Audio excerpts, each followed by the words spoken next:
الله الرحمن الرحيم الحمد لله رب العالمين والصلاة والسلام على رسول الله وآله وصحبه أجمعين. السلام عليكم ورحمة الله وبركاته. وعليكم السلام ورحمة الله وبركاته. Walaikum assalam wa rahmatullahi wa barakatuh. All right, so first off, just to give you guys some insight into how we do things here, we didn't even have like an actual topic to talk about, you know. Second day of fasting, we feeling a little drowsy, dude's getting tired. But alhamdulillah, I think we got a good topic of discussion. There was a couple things we were literally just mentioning. The first of them being how generosity and like us, you know, giving for the sake of Allah is tied to our wealth. Allah subhanahu wa ta'ala may give people wealth who even withhold, you know, what he has given them. But to earn the bounty of Allah subhanahu wa ta'ala in the most blessed manner is to give back from what he has given you.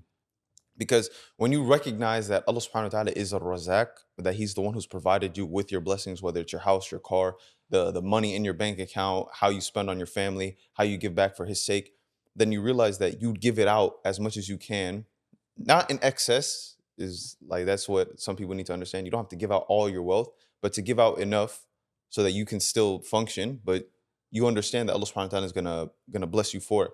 And my favorite ayah regarding giving in charity in the Quran, it is in Surah At-Taghabun, where Allah subhanahu wa ta'ala talks about if you loan Allah a goodly loan, he will double it for you. It doesn't just say he will increase you with it. He doesn't say he'll bless you for it. No, he says he will double it for you, and he will and he will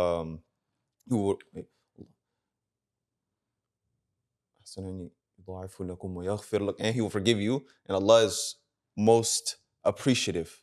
He says Allahu shakurun halim. And you know, it's important that we bring this up, especially beginning Ramadan, and you have those nights in Tarawih, and then you have the guys who go and they go from mosque to mosque and they're asking for donations. I know it can seem a little bit repetitive, and it can seem like every single day someone's asking you for money, but this is Ramadan, and you know, like we have all these different organizations and all the different establishments and masajid and institutes that need funding, and you know, if Muslims aren't going to fund them, the government. I was about to just say, if we're not the ones funding them, then who is? Exactly. Because at the end of the day, the disbelievers, the kafirin, like they're not going to be the ones to go ahead and support you guys to build a mosque. They don't want to see that. They want to see the complete opposite. They will put money to seeing us Muslims lose and suffer, which they do every single day. If you haven't noticed. All right, versus us as Muslims, like, you know, it's hard to give to our own Muslim brothers and sisters because, you know, it just feels like everybody's asking for a donation, which is okay, right? Because even if it's a little amount, right, you still contributed to it. Like, I want you to imagine you donated a couple dollars to build a masjid, and you see the virtue of that in the hereafter. Imagine what that will do for you. Like, you're still going to get rewarded for every single time someone does something in that mosque for the rest of your life and after you die. You know, like sometimes in your mind, remember that there's going to be hereafter. You give that $10. That $10, what is that? That's a meal. One meal. Come on, you can give that. Look, everybody that has some sort of wealth are always like, oh yeah, well, you got to start invest into this, invest into that. People always ask me, oh, Osman, you invest? I'm like, it just depends. Like, the way I look at investing is like, I invest into something that's going to give me obviously a nice return, right? And investing for us Muslims would be investing into your Akhirah. Investing into your hereafter, because we as Muslims, we know that we're going to have a hereafter. We know that we're not going to live forever. And we know that deeds, everything stops except for a few types of good deeds. You know, children that pray for you, and then, like, let's say an ongoing charity, right? Or something that's ongoing after you die. These are things that you want to invest in. You want to be able to, and you understand that investing in yourself and your akhirah by giving back in charity is not only going to give you a positive return here, but it's also going to give you that positive return, like you said, in the hereafter. And every single time I go to donate, I remember there used to be a time where I tried to automate my donations, but I stopped doing that because I wanted to feel the fruits of my labor. The fact that I can see where my money is going, and I can look at, no matter what the amount is, I can see I'm donating this amount purely for the sake of Allah. Not where I put like, oh, just because sometimes I don't always remember, I'm going to make sure, oh, every single Friday I donate X amount to whatever charity. I'd rather like look at what I'm donating because it helps me like renew my intention. Like, when I think about it, at least for myself, it's as if I wasn't thinking about like my prayers at all that day or whatever. Like, I always want to think about the good deeds that I try to do for the sake of Allah, because that helps your intention. Because when you feel that, you're going to continually want to keep doing that, because you feel like, oh, I felt this, like Allah bless me, and I'm trying to do something and give back for his sake, right? And Allah subhanahu wa ta'ala tells you in multiple places in the Quran, when he tells you to give for his sake, and how forgiving, how merciful, and how appreciative he is for his servants who want to give for his sake. You know, it's like, subhanAllah, whenever you give out of wealth, it's like, it also kills that love that you have for wealth. Bro, that love that you have for wealth, sometimes it'll take you down dark paths, dark roads, but you know, you constantly give in charity, even if it's a little bit, and you like the desire to help people and help one another, because sometimes you don't recognize how fortunate you are and how fortunate other people are. And if you did recognize, you would be more compelled to give out and, you know, spend from your wealth. One thing the Prophet ﷺ always said was charity never decreases you in wealth. And the other thing is he always advised us to go ahead and look at people who are like doing worse than us, right? So that, you know, that we're grateful. I want you to imagine this. You have such a love for money, but yet you give it up for the sake of Allah. And on top of that, it causes you to become more grateful. And what does Allah say? He will increase you if you're grateful. So I want you just to imagine like the endless cycle of that. You give up your wealth for the sake of Allah. You look at people who don't have as much as you, and it causes you to become more grateful. And with that, Allah increases you because of that. And on top of that, he increases you because you donated your wealth. And you literally see how like the wealth has been beautified for us.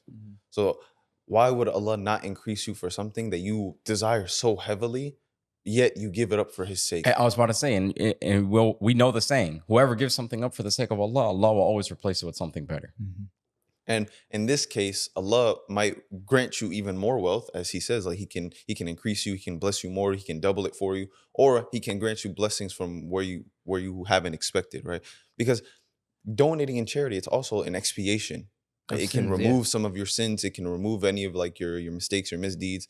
It can make up for any defects you have in your deen, right? If there's something that you were meant to do, but you weren't able to do it, you can donate, and Allah subhanahu wa ta'ala will forgive you for that. Such as, like, let's say you lied, right? You swore on Allah for something and you lied. You could fast 3 days, or you can go ahead and you can feed poor people. You can free slaves. Like, these are all types of charity that Allah subhanahu wa ta'ala has prescribed upon you, that it will purify you. It will purify you as a human being. SubhanAllah, one thing I also want to talk about is like charity just doesn't have to be to some random organization or to like a random person. It could be towards your friend. It could be towards your family. The best charity is the one towards your family. And you help, like, you spend like from your wealth on your family. And it's like, subhanAllah, some people, it goes over their heads and they think that their wealth, it's either for them or it's for like, they give it to like some specific charity. No, I think subhanAllah, you take care of your family as well. You go buy them something. Like, when's the last time you went and you spent money for iftar for your family?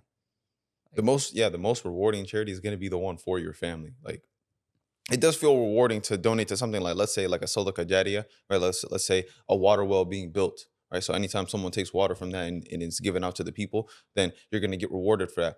But when you think about your family, that's also an ongoing like sadaqah for you when you pass away. Is that if you treat your family in the best way, especially like you take care of your family that's not even like your nuclear family, right? Like your mother, your father, your spouse, your children. Like if you take care of them on top of, let's say, like your cousins or your uncles or people who are less fortunate, like in let's say your home country or overseas or whatever, you put that effort towards trying to take care of them. Why would Allah not increase you for that? You know, like, subhanAllah, it also makes me think, like, sometimes even between us, you know, it might sound like a joke, like in the midst of it, but when we go out to eat, we look at each other. You trying to earn some good deeds today? And you know, it's like we're offering to pay for each other. It's like, subhanAllah, those things, like, I've never looked back at a charity or anything that I've given and I look back and like, dang, I wish I never gave you that. Think about that. Yeah, that is so true. It's never like, dang, if only I had that money right now. Dang it, like, I've never thought about that in my life ever. So it's like, subhanAllah, sometimes it keeps me like, you know, sometimes no matter where your wealth bracket is, $5, $10, $1, it doesn't matter. You know your wealth and Allah knows your wealth. So whatever you can give, and you know, even if it hurts a little bit or it doesn't hurt, it's like, subhanAllah, Allah knows. I truly just think about it as like you're just like leaving something that's material for the sake of Allah. Like, I don't need this. This is not the reason why I live on this earth. So I'm going to give it up. I'm going to give it to whoever needs it more than I do. And I understand that Allah will increase me, but it's not always about Allah increasing me. It's just so that I cleanse myself. Yeah. Because the more I try to hold on to it, the more greedy I'm going to become. There's a verse in the Quran where Allah subhanahu wa ta'ala talks about, he commands the Prophet ﷺ to take from them sadaqat, like from the companion sadaqat, so that they can purify themselves with it. And like they give in charity through that. And like, it was an encouragement for the Prophet ﷺ to take these charities so that the companions can purify themselves, and also it's like you said, forgiveness of sins, cleanses your heart, purification of your wealth, all these things. And this is literally how communities are built. Mm-hmm. You know, especially when you start off with your own family. Imagine you built such a strong family. Now you can go out and build such a strong community, right? But if we're not the ones investing in ourselves, because we as Muslims, we should want to become self-sufficient, especially in this day and age when everybody's against us. Mm-hmm. But when we're against ourselves and we're tied onto our wealth, then we just end up losing. We lose everything. Imagine if we all kept everything we had to ourselves. Imagine how much more poverty. I mean, there's already a really significant wealth gap, but like, imagine how much more poverty there would be. That's why I love the practicality of Islam. In Islam, we have like one of the pillars is zakat. You have to zakat. You give a portion from your wealth for the sake of Allah. You're a Muslim. Like subhanallah, it's calculated. It's like a tax essentially, but it's for the miskin. Let's let's even bring up how it's not like wealth that's, you know, that you're supposed to give up from wealth that you need to give to your family or wealth that you need to survive. It's your excess wealth. Mm-hmm. It's if you have, like, let's say from your whole salary from the entire year, you only have $250 left. 2.5% of that is what is taxed, is what you give in zakat. It's not about some large number. Whatever else you give, that's, you know, that's sadaqah for you. But out of zakat, Allah only asks for you for a little bit amount, bro. And yeah, we pay sales tax on everything that we buy. Are you kidding me? Yeah, like, you know what I mean? Bro, like, look, you got to think about it. We pay a sales tax on everything that we buy. We work, government takes a tax from us. And it's just like everything we're just taxed on. Yeah, Allah asks you for such a little amount. And like, to get to that amount is also very hard too, because just your excess wealth. You might make $100,000 a year, but spend $90,000 of it, and you only have $10,000 in excess wealth. I mean, you only have to give, you know, 2,500. No, 250. Come on, bro. Are you serious? This guy's math, bro. That's Ramadan. Bro couldn't even let me finish my sentence. That's Ramadan rate. That's Ramadan rate. Only, like, you hear with 10,000, only 200. You just went from $100,000 a year person to only having to give up $250, and you never know, that $250 will go a long way. Remember when we were in Egypt, right? And we were pulling money out of the ATM, right, to go buy some things, right? And we were just looking at the conversion amount, but we were looking at like, dude, like this is what we spend in like a couple of weeks. Yet this feeds a whole family for a month. Yeah, a whole family. Not, I can't even live on myself for that for a couple of weeks here, let alone feed a whole family, because you just never know. It's a wake up call, reality check. When you look at, I remember, when we went to Egypt, that was a huge reality check. Or like, whenever you see all these organizations, they're talking about, $50 can feed a whole family for home. Like, that stuff is real. Like, that stuff is real. Like, we've experienced it firsthand. That stuff is real. Don't be thinking that these people are out here just scamming. Like, there's definitely enough money to go around. Yeah, it's not going around. Yeah, I mean, Allah provided for this earth in abundance, right? Like, when you think about what Allah subhanahu wa ta'ala talks about in Surah Al-Baqarah, when he expels Adam alayhi salam and Shaitan to earth, he says you're going to find provision here on earth. So why would Allah subhanahu wa ta'ala like leave certain people without wealth and then give a lot to some others? Because there's a test. The wealth is going to be a test. The people who don't have wealth, that's a test for them. The people who do have wealth, it's a test for them. When you see someone like you, just like you, a human being, just like you, who's going to be judged, just like you, that's suffering, what are you going to do? Are you going to say, hey, like, you deserve some wealth too, because Allah gave me more so that I may give you more. Not so that, Allah gave me more, so you should just work harder. Imagine this, like, Allah subhanahu wa ta'ala gives you from his bounty, but then you refuse the same gift that Allah gave you to another person. You won't give them for your bounty. Like, imagine you're actively denying it. And subhanAllah, I remember reading that in the Quran. It's in Surah Nahl. You deny the gift of Allah from someone else. SubhanAllah. And it really makes you think about like the blessings that you have in life, right? You can think of another form of risk, which is getting married, right? There's actions that before you're married, they're haram upon you, right? So you have to give up that desire for the sake of Allah. But then once you go ahead and make it halal, you go the halal route for Allah subhanahu wa ta'ala, and then you get married. Now all of a sudden the haram becomes halal for you. Why? Because you did something for the sake of Allah. You gave your wealth for the sake of Allah, and you gave up something that you desired. Allah's going to increase you for that. You gave up this desire to have, like for men, you gave up the desire to go after women without being married to them. You go ahead and you get married, Allah's going to bless you with a righteous spouse. And what does Allah say in Surah Nur about young people who get married? Like, Allah subhanahu wa ta'ala says he'll increase them from their bounty. What is he also saying regarding like people who fear, like, who they used to kill their children out of fear of poverty. Allah subhanahu wa ta'ala said He's the one who provides from you. It was never you. It was never like from your good works. Like Allah subhanahu wa ta'ala was the one who provides. Yeah, there's a lack of understanding of like where your wealth really comes from. Because at the end of the day, if you're really trusting Allah, then you know that Allah will never leave you hanging.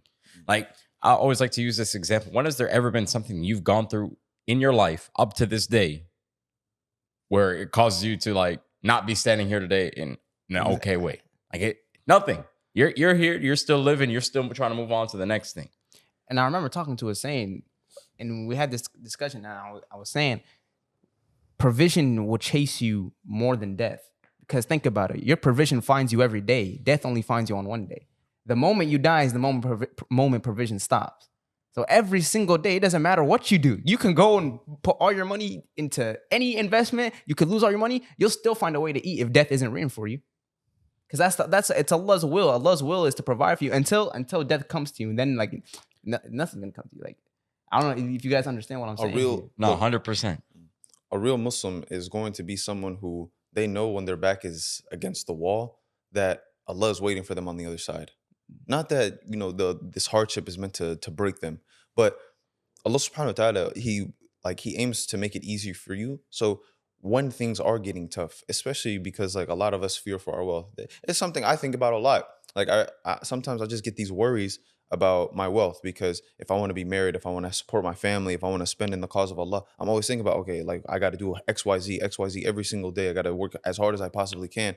But Islam, like working hard in Islam is not the same as working hard outside of Islam. Like the Western society and like non-Muslims, they give you this idea that for you to actually be successful, you have to work harder than every single other person in like your actions. So they think that material output is what real success looks like.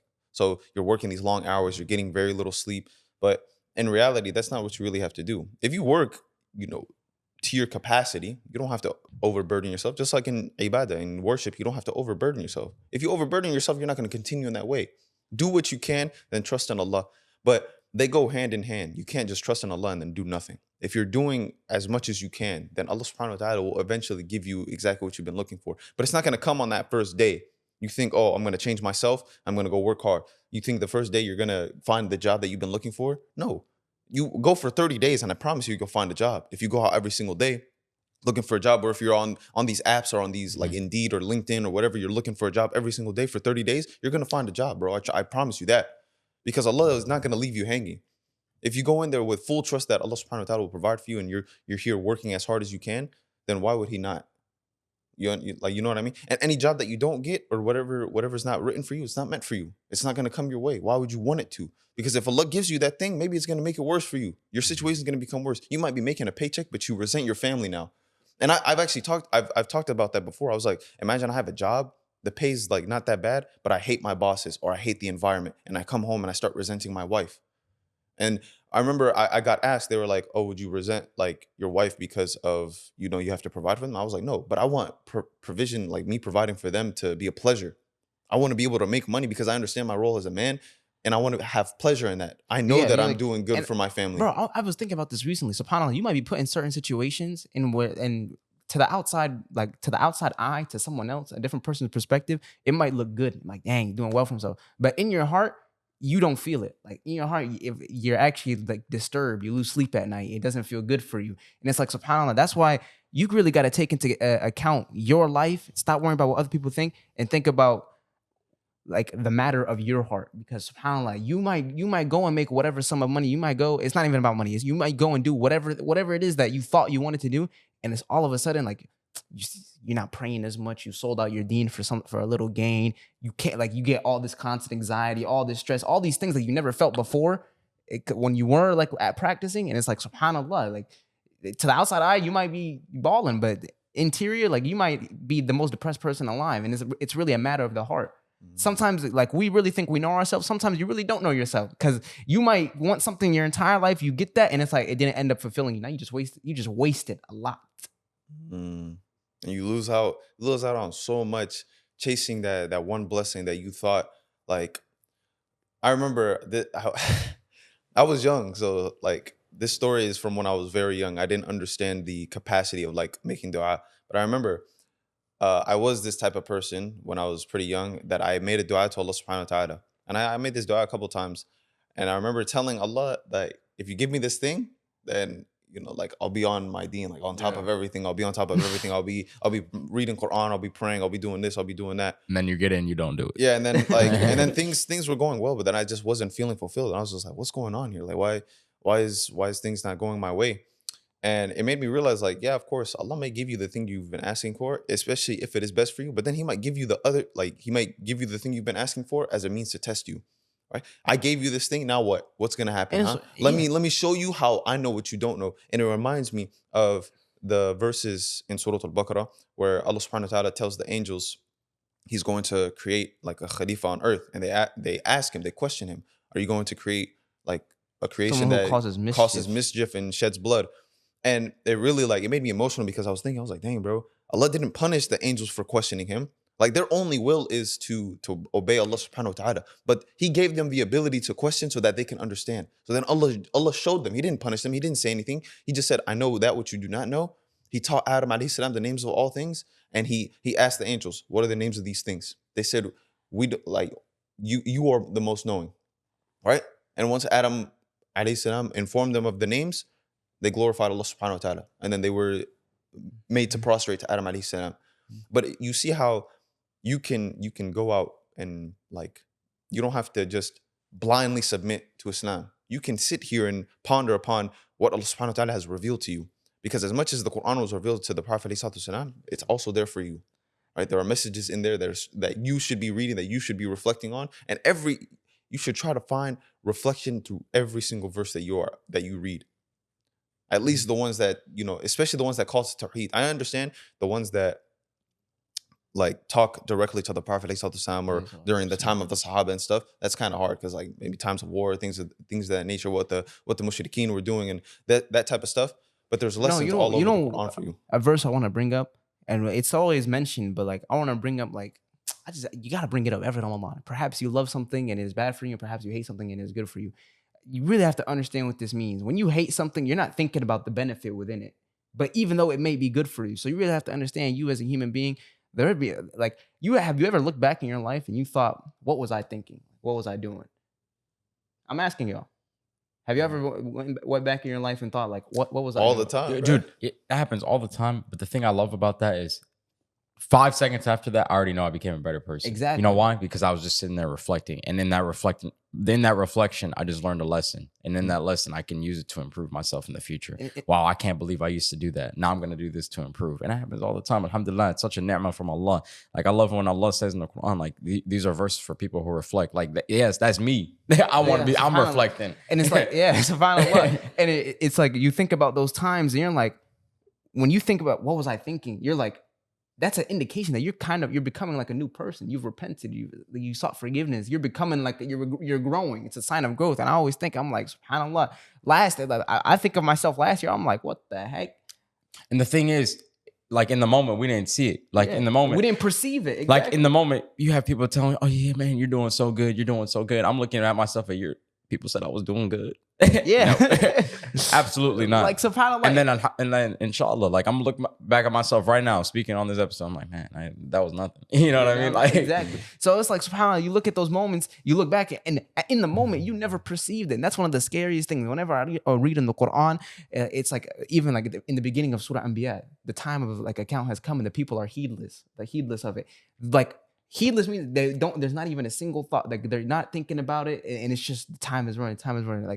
Am I doing wrong right now? Where am I at right now? These questions, they run through my head all the time, and it's subhanAllah. Even you'll think about it. We began this episode speaking about wealth. With regards to wealth, you probably had a much more capacity to do more, and you could have calculated more, and you could have tried your absolute best to make change in your community, your family, on earth, whatever it may be, whatever scale, whatever your wealth bracket is. And subhanAllah, you never realized, because you never thought about it, you never realized you could have done more. You never realized what you were doing with your wealth, what you were spending your money on. You're spending money on shoes, swipe. And all of a sudden now you're a hoarder. You got all these miscellaneous things, and you could have given charity. How many times have we bought something, we used it one time, we never used it again, ever? It's subhanAllah. And it's those things that you just don't perceive. You're like a robot. You just pressing buttons on the screen, control.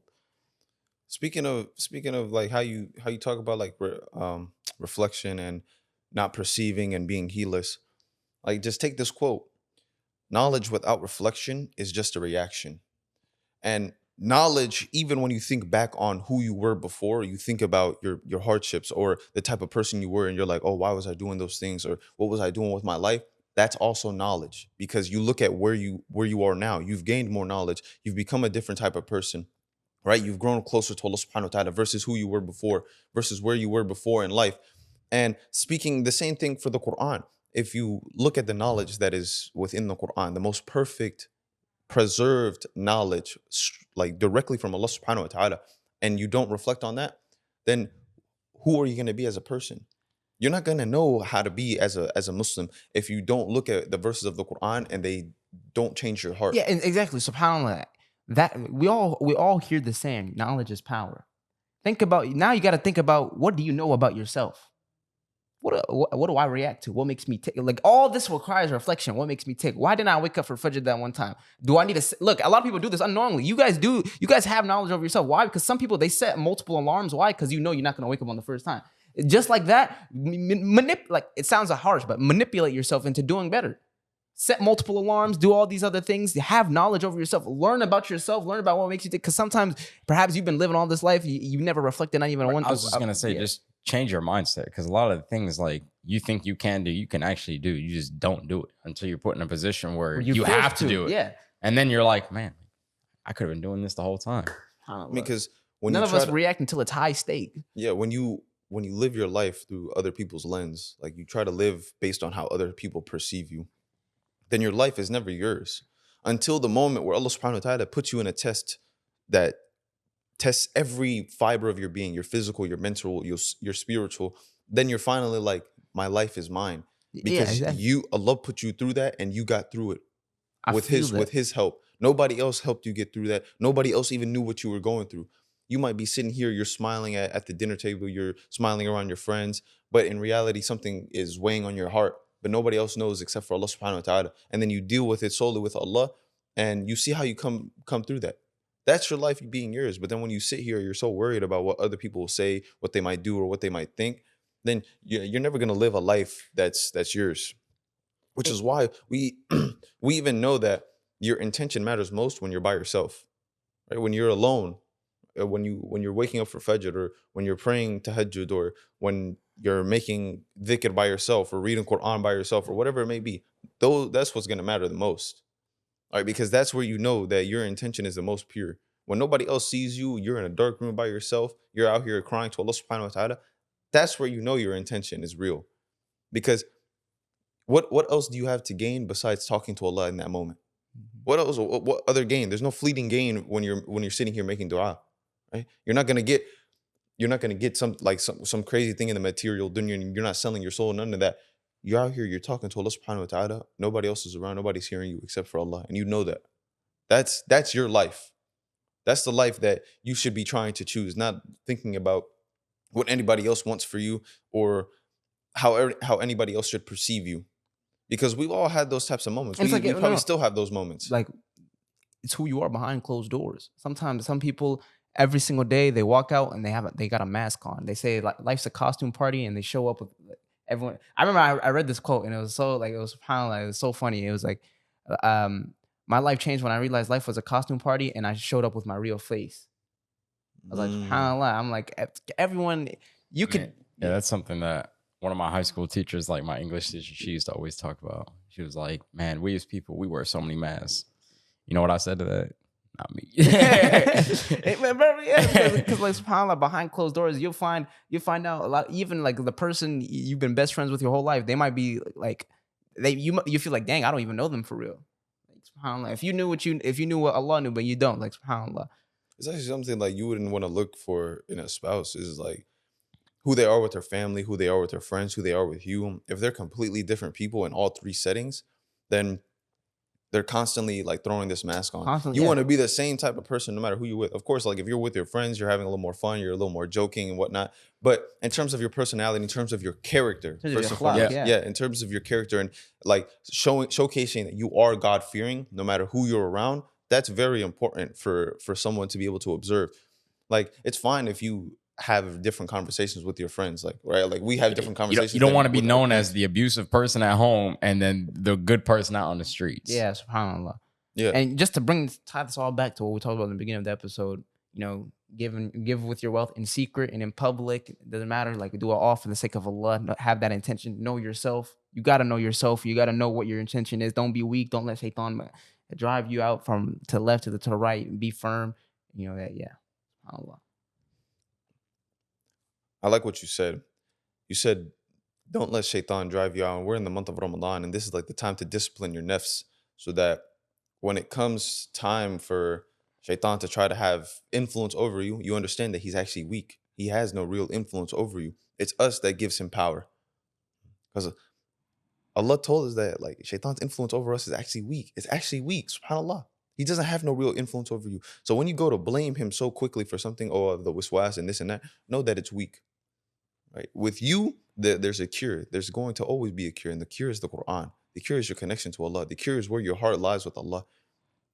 Right? And this is why I say, and why we're tying this back to reflection, is that sometimes you think your heart is in a better position than it actually is. But a real humble person will always think that their heart is lower than what it actually is. Because Allah is the one who raises our hearts. Allah is the one who purifies our hearts. We seek to purify ourselves by seeking forgiveness from Allah, by remembering Him, by reading the Quran, by praying, by doing the actions that He has deemed to be righteous. But we ourselves don't accept that action to be to the fullest extent, to the fullest reward. Because even the Prophet ﷺ taught us that a person might complete their prayer. Nothing good is recorded of it except for a tenth of it, a ninth, an eighth, a sixth, a seventh, a fifth, a fourth, a third, or half. So you can get very little portions of your prayer recorded. Same thing with your deeds. You might be making adhkar, you might be saying subhanallah, but your head's thinking about the sky, your head's thinking about your exam, your head's thinking about your worries, right? Your fears, the things that concern you, the concerns that you're supposed to leave off for Allah. Right? The burdens that we place upon our shoulders, we want to have the weight of the world on our shoulders. We're supposed to place that to Allah. And the way that you take it off is by developing tawakkul, by developing a need for Allah. Not just a reliance, but a need. I need Allah because I can't handle these burdens myself, so I'm going to hand them off to Allah. Not that, I'm going to handle these to the best of my ability to show my strength. No.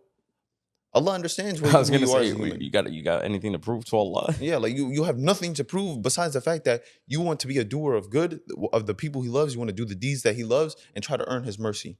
That's all you should be trying to do. You don't have to showcase that you're the strongest out here, that you're this nonchalant person who can get through whatever, who's unfazed by problems in life. No, you don't have to be. Right? Because that's not what's gonna help you attain righteousness. Helping you attain righteousness is by following that of the prophets before us, and the best example of the Prophet ﷺ. And he showed us that being an emotional person it's a mercy from Allah. Right? Being able to showcase that you are struggling. Right? There's no shame in you. You don't showcase it, but it's to be patient upon it. I'm talking about you can showcase it to Allah. Showcase that there's a struggle upon you. Right? Like, I would be a fool to ever say that if I've made dua and I was like struggling just with anything, and I didn't go to Allah telling Him, like, I'm struggling right now and I need your help. That reliance upon Allah, you may feel it in your heart, but being able to say it out loud, like you submit yourself to the fact that I don't know what to do, or I'm not capable of getting myself through this, because only Allah is capable. And it always brings me back to the dua of istikhara, because that dua of istikhara is like you placing your full trust and reliance upon Allah for whatever matter. But it's like what you say. When you say that Allah is capable, you're not capable. When you say that Allah is the knower of the unseen, when you say Allah is knowing that you are not, you place all these attributes upon Allah and you take them away from yourself. Although Allah has given you knowledge, you may know some things, but you only know a little compared to what Allah knows. Allah is all-knowing. So you place all your burdens upon Allah because He knows. He knows what's going on. He knows your situation. He knows everything better than you do. He knows that which you do not know, subhanAllah. So that, inshallah, is going to end off this podcast. Hope you guys take some benefit from this. Hope you guys take a lesson. And speaking on the topic of wealth and giving and being generous in this month of Ramadan, help us in supporting families in Sudan, inshallah ta'ala. And with that being said, assalamu alaikum wa rahmatullahi wa barakatuh. Dude out here playing too much with the mic, bro. No, bro, because it came off during the episode. Anyways, don't listen to this guy. Hope you guys enjoyed this. Make sure to share this with your friends and family. You're still students of knowledge, you're not scholars. Assalamu alaikum wa rahmatullahi wa barakatuh. Assalamu alaikum wa rahmatullahi wa barakatuh.